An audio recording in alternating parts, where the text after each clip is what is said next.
Why WoW is better now than it once was. I decided to make this video after seeing all sides of the game. I spent vanilla to the end of Wrath of the Lich King in a USA top 10 progression guild. I was involved in many server firsts and USA first 10s, tied for 8th in Ulduar. It was epic. I loved it. I loved the feeling of standing outside the auction house, being the only person on the server with full tier 6.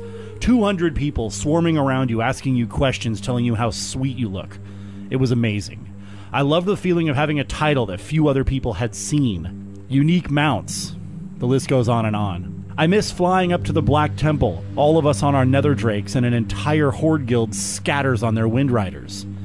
Being hardcore in a game that rewards only the hardcore was epic. Period. Now, I'm a washed-up has-been. I haven't done a single raid since early Cataclysm outside of the looking for raid option. I spend most of my time leveling alts, achievement farming, twinking, making incredible amounts of gold, and dispensing my knowledge on the new players I come across in my travels. I'm sort of like Chen Stormstout. I used to be a badass, but now I just want to see the world of Warcraft. And if you view the game now as it was then, you will be disappointed. If what you want is to be that guy in the newest gear and everyone looking up to you, then you are in the wrong game. WoW is not hardcore anymore. And if you are super hardcore, now the rewards are not even comparable to what they once were. Oh, you have the exact same gear with a slight tint change and 2% more attack power? Ooh. Okay, let's break it down. Let's start at the beginning of your time in-game, character creation. Toon making is way better than it once was. Back in vanilla, you got a very vague description of what your toon did. For example, Paladin. It would say, Paladins are holy warriors who strike down foes with holy judgments or keep their allies alive in battle or hold the front lines of combat to protect their allies. Which was horse shit. The real vanilla Paladin should have been described this way. Paladin. The only way to play Paladin is to spam a downranked flash heal on your main tank for hours at a time. You will never strike down a single enemy ever, and yet every Ret and Prot Paladin in-game will yell out in trade chat that vanilla was so much better. Poor misguided fools. Now in WoW, every single spec of every single class is at least viable in raids. Sure, Feral Druid might edge out Moonkin or Assassination might edge out Subtlety, but they are all viable and all acceptable for at least mainstream raiding and leveling. Starting zones. In vanilla, there were 3 per faction. Dwarves and gnomes started in Coldridge Valley, humans in Northshire Abbey, and night elves in their tree fort. Orcs and trolls in the god-awful Valley of Trials, Tauren in their current Mulgore, where watching a slow-running Tauren becomes ludicrous because the entire zone is nothing but running, and Tirisfal Glade for the undead, which has hardly changed. The sheer level of options is now unfathomable. On the back of a giant turtle, war-torn Gilneas, fighting your way out of an irritated Gnomeregan attempting to not become a leper gnome, an orc and goblin-infested Northshire Abbey, the Azurmist Isle and the Exodar, or inside a goddamn necropolis taking your first quest from the freaking Lich King. Are you kidding me? The Night Elves haven't changed a single quest in almost 10 years. Still in the tree. And on the Horde side, you get to share the back of the turtle, you might team up with a really nice person and do all your quests together, and then at the time you have to leave the turtle, you could each choose different factions. Amazing! You also share the Necropolis with Arthas, the Troll Isles off the coast of Durotar is an amazing questline led by Vol'jin himself! Orc starting areas slimmed down to get you out to Durotar earlier, Sunstrider Isle, where one of the most epic battles in WoW lore history went down, the Goblin homeworld of Kazan, which gets barbecued by Deathwing, and then you get the rest of the Lost Isles. Truly an amazing zone to start in with a badass questline. You are this close to becoming the Trade Prince. Absolutely amazing. Early leveling is leaps and bounds better than it was in vanilla. It's hardly worth even arguing. Point goes to new WoW. Mid-level leveling. Once you are out of the starting area, get your spec chosen and start doing dungeons is the next time people start complaining that vanilla WoW was way better than it is now, and again, they are dead wrong.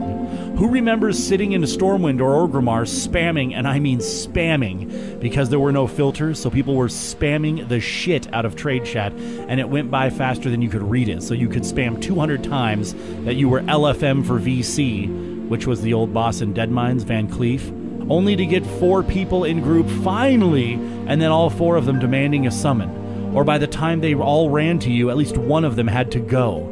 It took forever to do dungeons back then. Now you hit 2 buttons, and depending on your spec, you wait 3 seconds to 15 minutes, and bam, you are instantly transported to a proper dungeon for your level. And they reward you for it! You did nothing, and you get bonus experience, gold, and a blue quality piece of gear for doing nothing.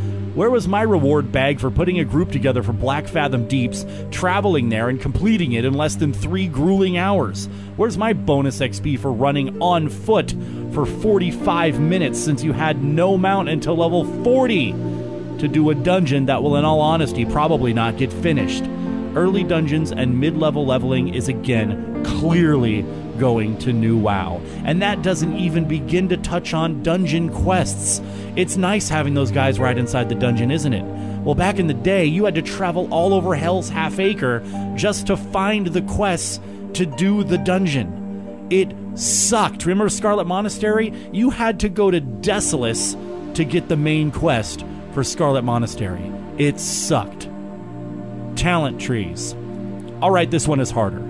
Yes, in vanilla and even after, you had 3 huge talent trees to put points in. However you saw fit. And for those like me, who like to both experiment and you're a smart player, smart enough to figure out what allocation would be best for you, however, the vast majority of players either don't have the foresight or are just too tempted to throw all of their points equally into 3 trees because they think they see awesome skills in all 3 trees, but not realizing how to min-max their spec playstyle for themselves and instead just had more skills than you can shake a stick at. My question for people that think it was better before is why? Was it better because you were the elite one who had their spec right?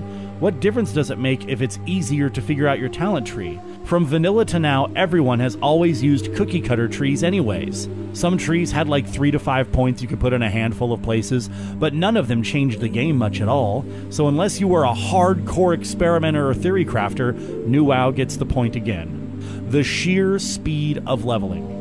Mounts earlier, flight in Azeroth and elsewhere, thus removing world PvP, or as I remember, getting ganked by assholes 15 levels higher than me, till I just graveyard spawned and logged off. Yeah, real fun. If you're a max level rogue and a huge dick. When level cap was 50, it needed to take forever to level. Now it takes about the same amount of time to level to 90 as it used to take to level to 50. Leveling is not the sole focus of WoW, but it's a very important part of the game to teach you how to play. Leveling is necessary, while sometimes annoying. And if you want to PvP so bad, do arenas, PvP zones, battlegrounds, war games, etc. You have options. And if you don't like mounts and quick travel, don't use it. It's that easy. People are now up in arms about the 100% leveling bonus elixir, saying it will ruin the game, and nobody wants it. Really? Because the most farmed rare spawn in all of Pandaria is Kroll the Blade, the only rare spawn that drops the plus 300% experience potion. Nobody wants this buff, but everybody wants this buff. I myself have killed this guy 20 damn times, and no damn elixir. I always hear people talking like, I don't know what they did to WoW, but it doesn't feel the same anymore. It's not the game. It's you. You have done it all 1,000 times. For the non-virgins out there, remember your first time? Felt like you just won the Super Bowl, didn't it? And now? Yeah, it's still great, but it's nothing compared to the first time. I wonder what they did to it. I remember once traveling through the Firbolg cave between Winterspring and Fellwood. I took a wrong turn and ended up in the Moonglade. I saw no monsters and no town or NPCs. I literally thought I discovered a place nobody had ever been to. I was freaking out like a little schoolgirl. I couldn't wait to tell my friend when he logged on, only for him to call me a retard. Immersion is great, but after almost 10 years of the same old, the shine will wear off. It's not the game's fault that it isn't perpetually new for you. And if you are completely over it, quit. It's okay to quit. There are tons of other great games out there. Games that you will be in for 2 hours and then exclaim, why can't this be more like WoW? Does WoW cater to the casuals? No. They cater to the majority, who in this scenario are casuals. Look, it's like this. If you ran a bakery and you had 10 customers who love your wheat bread, and then you make cupcakes and 200 customers come in, would you make cupcakes as much as possible and try to throw some wheat bread out there for your original 10 customers when you can? Or would you say, I don't give a shit about all this money, I just want to stick to my roots? Of course you would pick cupcakes. Who wouldn't? If I were a butthurt complaint-spewing wannabe hardcore player, I would be thankful that I even have heroic mode and rated BGs. I would be happy that I at least have a small part of the game for me still. But that's not me. I play for kicks now. Cheers. Thank you for watching the video. I hope you enjoyed it. Please comment, subscribe, like, and if you have any questions, post them in the comments below or suggestions for what you'd like me to cover in the next in this series. Cheers.